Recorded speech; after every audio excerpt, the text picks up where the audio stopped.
Hi everybody, welcome back. Jeff Opera with Jeffrey Cranford. We're in a series called Praying for Better. I want to start with golf this time because Jeff has been a PGA professional and a very competitive player for a long time. That's debatable, but... Well, you compete. No, that's right, that's right. Whether Yeah. you get to the top 10, that's up to you. I had enough Sundays off to be able to study my word a lot. Okay, good. If a player wants to get to the next level, how do they do that? Anymore, Jeff, it's a team. I mean, you know, in the old days, it was you go out, and my way I grew up, my dad just said, you got to hit enough balls, hit enough balls until your hands bleed. That was the adage, right? Yeah. If your hands aren't bleeding anymore, they're like, no way, man, you do not want to do that. In fact, if you're going to do anything, don't do that because you'll risk injuries. Guys spend more time in the gym, etc. But now it's very much about a team. And so when we're talking about a team, we're talking about sports psychologists, we're talking about trainers, we're talking about, there's just a million things going on in terms of a team. So I wonder if life has a next level. You know, most people just kind of go through their days. They go to work, they come home, they watch a little bit of Netflix, whatever. They get up, they do the same thing the next day. Yeah. Is there a next level in life? I think there are progressive stages, Jeff. I don't think it's just a next level. I think it's progressive. I think each time you take a little bit step, you take a bigger step. But I think, you know, one of the things that immediately came to mind, we're talking about next steps, is that Paul had gotten frustrated with the believing Jewish community. And listen to what he says in Hebrews chapter 5. He said, concerning him we have much to say, but it's hard to explain because you've become dull of hearing. By this time, in other words, you should have gone through these progressive steps. By this time, you ought to be teachers. He said, but you have need again for someone to teach you the very elementary principles of the oracles of God. You've come to need milk and not solid food. For everyone who partakes only of milk, in other words, doesn't go through these progressive stages, isn't even accustomed to the word of righteousness. Wow. For he's a baby. In the NAS, a babe. He says, but solid food is for the mature.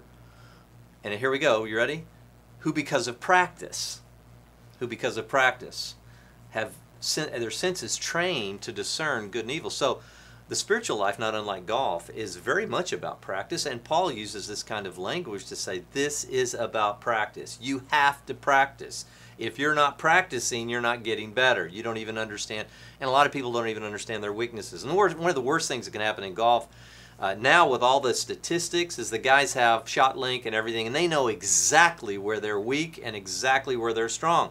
And it's an incredible benefit. I mean, because you can delude yourself into thinking, well, I'm a pretty good short game. And then you see, wow, strokes gained on short game, I'm 190th on tour. And driving, I'm in the top 10%. But on strokes gained putting or strokes gained. And now they have an ability to assess their weaknesses if only we had that in the spiritual life to be able to assess. And that's where, again, you need community so that you can get better.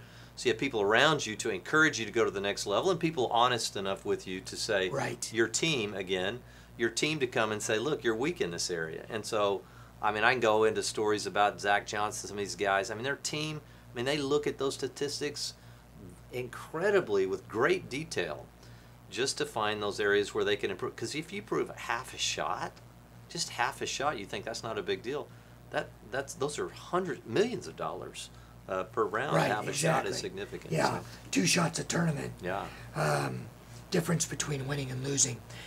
In our Colossians passage, when Paul was praying that people would get better, his first thing he asked for was that they would be filled with all knowledge and have this spiritual wisdom and understanding. Right. That's the next level, a spiritual life, and not just going through our days. Not just, or even just going to church. Church is a great tool. It's a great asset in the kingdom. It's the pillar and support of the truth. It's great to be involved in the community.